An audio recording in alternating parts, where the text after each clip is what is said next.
Hi സുഹൃത്തുക്കളെ, നമസ്കാരം. ഇന്ന് നമ്മൾ കണ്ടുവരുന്ന ഒരു പ്രവണതയാണ് ജ്യോതിഷത്തിന്റെ പേരിലുള്ള തട്ടിപ്പ്.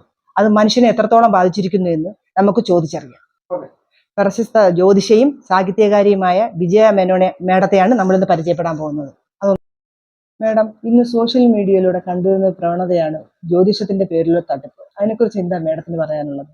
എന്റെ പേര് പ്രിയ. പ്രിയ ജ്യോതിഷിയെ കാണാറുണ്ടോ? എനിക്ക് മാനസിക വിഷമം വന്ന സമയത്ത് ഞാൻ ജ്യോതിഷനെ കണ്ടായിരുന്നു. ഇതൊക്കെ തന്നെയാണ് ജ്യോതിഷികൾ മുതലെടുക്കുന്നത്. ജ്യോതിഷം പഠിച്ച ഒരു വ്യക്തി ഒരിക്കലും തട്ടിപ്പ് നടക്കില്ല. കാരണം അവർക്ക് ശാസ്ത്രത്തെയും ഒരു ശാസ്ത്രമാണ്, അത് ശാസ്ത്രീയമായ രീതിയിൽ പഠിച്ചൊരു വ്യക്തി ഒരിക്കലും തട്ടിപ്പ് നടക്കില്ല. അല്ലാതെ പണത്തിനോട് ആഗ്രഹമായിട്ട് ജ്യോതിഷി എന്ന പേരിൽ ഇറങ്ങി തിരിച്ച കുറച്ചു പേരുണ്ട്. അവരാണ് തട്ടിപ്പ് നടത്തുന്നത്. സാധാരണ ജനങ്ങൾ അവരുടെ വലയിലാണ് വീണു പോകുന്നത്. വിശ്വാസം അന്ധവിശ്വാസം എന്ന് പറഞ്ഞാൽ എന്താ? വിശ്വാസം എന്ന് പറയുന്നത് നമ്മുടെ ഉള്ളിൽ നിന്ന് ജനിക്കുന്നതാണ് വിശ്വാസം. അത് അന്ധമായിട്ട് എന്ത് കാര്യമാണെങ്കിലും നമ്മൾ അന്ധമായിട്ട് വിശ്വസിച്ചു പോയിട്ടുണ്ടെങ്കിൽ അതിനെ അന്ധവിശ്വാസം എന്ന് പറയും. ഒരു കാള പറ്റു എന്ന് പറയുമ്പോഴത്തേക്കും കയറെടുക്കാൻ ഓടുന്ന ആൾക്കാരുണ്ട്. അതൊരു അന്ധവിശ്വാസം തന്നെയാണ്. കാരണം സത്യം എന്താണെന്ന് തിരിച്ചറിയാതെ നമ്മൾ അതിന്റെ പുറകെ പോകുമ്പോൾ അത് അന്ധവിശ്വാസമായി മാറുന്നു. ഉദാഹരണത്തിന് ഒരു വിളക്ക് കത്തിക്കുന്നതിനെ പറ്റി ഞാൻ പറയാം. പണ്ട് ചാണകം മെഴുകിയ തറയായിരുന്നു നമ്മളുടെ വീടുകളിലെല്ലാം. അന്ന് നിലത്ത് വെച്ചാണ് വിളക്ക് കത്തിച്ചിരുന്നത്. കാരണം എണ്ണ ഇറ്റ് വീണാൽ പോലും അത് ആ തറയിലേക്ക് ഉള്ളിലേക്ക് അലിഞ്ഞു തീർന്നോളൂ. പക്ഷെ ഇന്ന് തട്ടിൽ വെച്ച് കത്തിച്ചാലേ പറ്റൂ, 2 തിരിയിട്ട് കത്തിച്ചാലേ ശരിയാവൂ, 5 തിരിയിട്ട് കത്തിച്ചാലേ ശരിയാവൂ എന്നെല്ലാം പറഞ്ഞ് ജനങ്ങളെ പറ്റിക്കുന്നുണ്ട്. അത് ഒരു തരത്തിൽ ചോദിച്ചു കഴിഞ്ഞാൽ ചില കാര്യങ്ങളൊക്കെ ശരിയാണെങ്കിൽ കൂടെ വിളക്ക് കത്തിക്കുന്നത് നമുക്ക് വെളിച്ചം കാണാൻ വേണ്ടിയിട്ടാണ്, അല്ലെ പ്രകാശത്തിന് വേണ്ടിയിട്ടാണ്. പണ്ട് കരണ്ടില്ലായിരുന്നു. സൂര്യപ്രകാശം കഴിഞ്ഞു കഴിഞ്ഞാൽ പിന്നെ ഇരുട്ടാകും. ആ ഇരുട്ടിനെ മറികടക്കാനാണ് നമ്മൾ വിളക്ക് കത്തിക്കുന്നത്. ആ വിളക്ക് എവിടെ നമുക്ക് വെളിച്ചം ആവശ്യമുണ്ടോ അവിടെ വെച്ച് കത്തിക്കുക എന്നുള്ളതാണ്. നേരെ സന്ധ്യ ആകുമ്പോഴത്തേക്കും ഇരുട്ടാകും. അപ്പൊ നമ്മുടെ ഉമ്മറത്തൊരു വിളക്ക് കത്തിച്ചു വെക്കുക എന്നുള്ളത് നമ്മുടെ ആചാരമായി മാറി. ആ ആചാരത്തെയാണ് നമ്മൾ പിന്തുടർന്നുകൊണ്ട് വരേണ്ടത്. അതിന് ആരൊക്കെയോ എന്തൊക്കെയോ പറയുന്നത് പോലെ ചെയ്യല്ല വേണ്ടത്. നമ്മുടെ മനസ്സിന് എന്താണോ തൃപ്തി അതനുസരിച്ച് നമ്മൾ വിളക്ക് കത്തിക്കുക.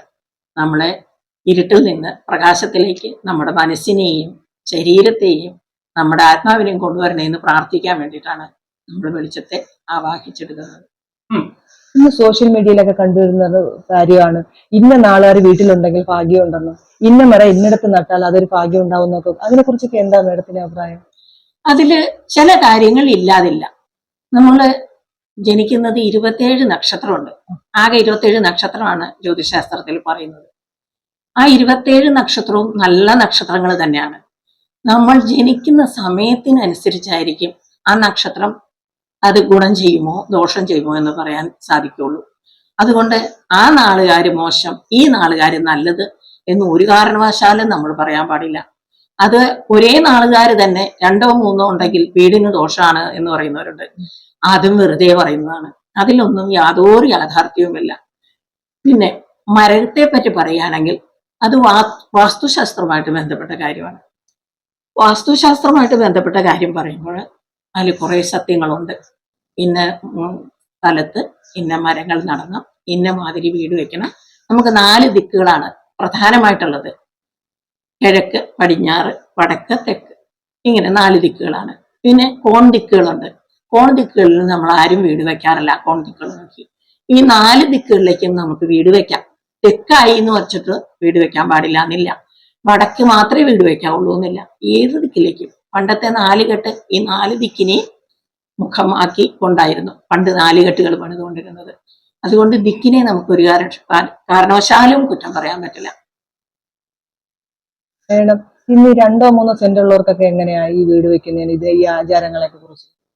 അതിലും ഈ ആചാരം തന്നെ നമുക്ക് നോക്കാം. കാരണം എത്ര ദോഷം, ഇപ്പൊ വലിയൊരു പറമ്പില് എത്രയധികം ദോഷം പറയുന്നുണ്ടോ അല്ലെങ്കിൽ എത്രയധികം ഗുണം പറയുന്നോ അതിന്റെ തോത് കുറഞ്ഞു വരും, കൂടിയും വരുമെന്ന് മാത്രം. 2 സെന്റ് ഭൂമിയിലാണെങ്കിലും അതിന്റെ തോത് കുറഞ്ഞു കുറഞ്ഞു കുറഞ്ഞു കുറഞ്ഞു വരും. അപ്പൊ ദോഷവും കുറഞ്ഞു വരും, ആ. അല്ലെ ഗുണമാണെങ്കിലും കുറഞ്ഞു വരും. അപ്പൊ 2 സെന്റെന്നോ 4 സെന്റെന്നോ 1 ഏക്കറെന്നോ ഒരു വ്യത്യാസം അവിടെ ഇല്ല. പിശാച വീതി എന്ന് പറയുന്ന ഒരു വീതിയുണ്ട്. അതായത് ഇതിന്റെ 4 അതിരാണ്, 4 ചുറ്റുമാണ്.